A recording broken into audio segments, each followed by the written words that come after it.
eu levei muito tempo para compreender por que a extrema-direita transnacional tem esse culto a Israel e Jerusalém.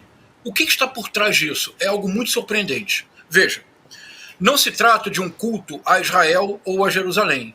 Do que se trata, e isso é muito claro na Igreja Universal do Reino de Deus. Se vocês, mesmo se nós não prestarmos atenção na Igreja Universal, se eu disser para vocês que há 20, 25 anos atrás, quando a Igreja Universal começa a ter importância, vocês se recordam que a Igreja Universal era sobretudo a Igreja de Cristo?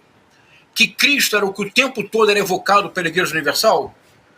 E se eu lhes disser que nos últimos 15 anos há uma modificação teológica fundamental nas igrejas neopentecostais que começou nos Estados Unidos e que foi importado, é a chamada teologia do domínio, não mais a teologia da prosperidade, que é o princípio dessas igrejas neopentecostais, mas a teologia do domínio. Rodrigo, quando eu realmente compreendi o que é a teologia do domínio, eu caí da cadeira. Veja, eu vou tentar ser o mais sucinto e claro possível, porque é muito importante que se entenda isso. É assim, uma transferência teológica. As igrejas neopentecostais não mais são igrejas de Cristo, porque Cristo já era contraditório com a teologia da prosperidade, mas com a teologia do domínio, que é uma teologia do domínio político e da imposição violenta da própria fé e do próprio Deus sobre todo aquele que pensa de forma diversa. Então, vejam o que acontece hoje nas igrejas neopentecostais. Verdadeiro Deus, verdadeira religião. Há uma transferência radical do Novo para o Velho Testamento. Mas no Velho Testamento não é Moisés, o sábio que conduz o povo no deserto para a libertação. Não é Jó, aquele que aprende com o sofrimento a amar ainda mais o seu Deus. Não é José, aquele que perdoa os irmãos. Não é Salomão, o Senhor da Justiça, capaz de dirimir questões impossíveis, usando o bom senso e buscando sempre a justiça. É o Deus para da fúria, a extrema-direita, né? É isso. William, para a extrema-direita transnacional, o modelo, e você verá, Rodrigo, Netanyahu, Trump, Bolsonaro, Javier Milei, o modelo é Davi.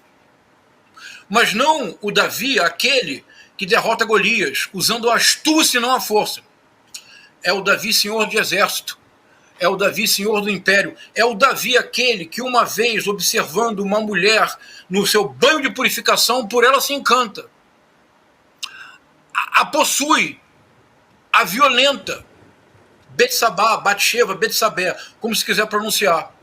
Um problema, ela engravida. Problema maior, ela é casada. Problema se multiplica, ela é casada com um soldado do exército de Davi, Urias. Rodrigo, o que faz Davi? Envia Urias para a guerra. Envia Urias para a guerra como um general, como uma forma de compensar o pecado que cometeu? Envia para a frente de batalha, para que ele morra. Urias morto, ele se casa, ele adota Betsabé como uma de suas concubinas. O filho dessa união perece, juízo divino. Um dos filhos do casal é Salomão. Que coisa. A extrema-direita transnacional encontrou em Davi o modelo. Qual é o modelo? O modelo do pecador ungido. Porque não há em todo o Novo Testamento alguém que tenha pecado tanto quanto Davi. Davi cobiçou a mulher do outro, Davi matou o outro, Davi não respeitou o básico, que são dos 10 mandamentos. Ainda assim, Davi era ungido. Rodrigo, acredite, para a extrema-direita transnacional, Trump, Bolsonaro, Javier Milei, Viktor Orbán, Netanyahu são ungidos. E como se comprova isso? Pelos pecados que cometem. Sim, quanto mais pecador, de repente... Estarrecedor. Não é estarrecedor, William? É demais. Não é Vivian? Demais. É estarrecedor. Esse é o modelo. E sobretudo porque Davi representa a força da espada. Não é a força da palavra, não é a força do amor, da caritas, da misericórdia, da compaixão. Davi é aquele que não se preocupa com o outro, que ignora solenemente o outro. Ele se apossa do corpo de Betsabé. Ele mata o seu marido.